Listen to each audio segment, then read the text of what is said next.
A U.S. judge has issued a temporary injunction against President Donald Trump's directive to freeze hundreds of billions of dollars in federal grants and loans, just moments before it was set to take effect on Tuesday. Judge Loren AliKhan's ruling to suspend the freeze is in response to a lawsuit filed earlier that day by a coalition of organizations representing grant recipients. The lawsuit contends that the White House's temporary halt on previously approved funding breaches legal regulations. As the order was about to be implemented, there was significant confusion regarding which agencies and programs would be affected.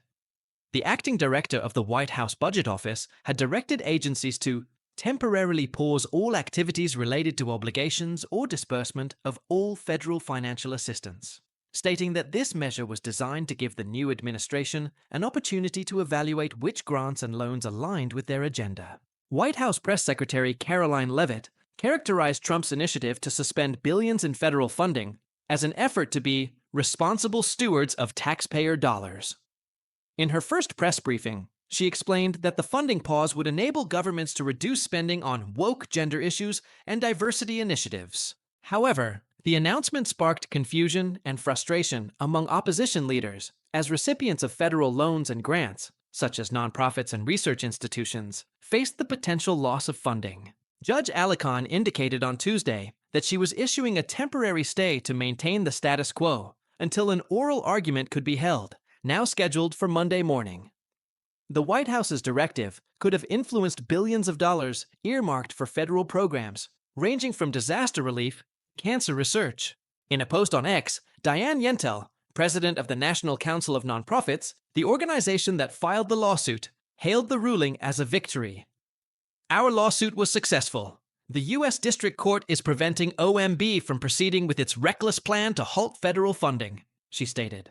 The lawsuit claims that Trump's order aims to eliminate essentially all federal grant programs and argues that the directive lacks any legal foundation or justification, threatening severe repercussions across the nation and beyond. This legal challenge is distinct from a lawsuit filed later on Tuesday by a coalition of Democratic states, which described Trump's order as unconstitutional. Stephen Miller, the White House's deputy chief of staff, defended the directive before the judge's ruling, asserting that it would allow the government to establish credit control.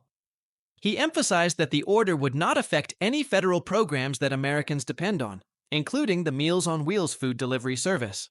On Tuesday, several states reported difficulties accessing funds through Medicaid, a government health insurance program for low-income individuals. The White House later clarified that the program would remain unaffected and that the issue would be resolved promptly. They also assured that Social Security benefits would not be impacted, nor would any program providing direct benefits to individuals, such as the Supplemental Nutrition Assistance Program, SNAP, commonly known as food stamps. In a letter to the White House, leading Democrats expressed extreme alarm regarding the funding pause. "The breadth of what you are ordering is extraordinary, unprecedented, and will have devastating implications nationwide," wrote Washington Senator Patty Murray and Connecticut Congresswoman Rosa DeLauro.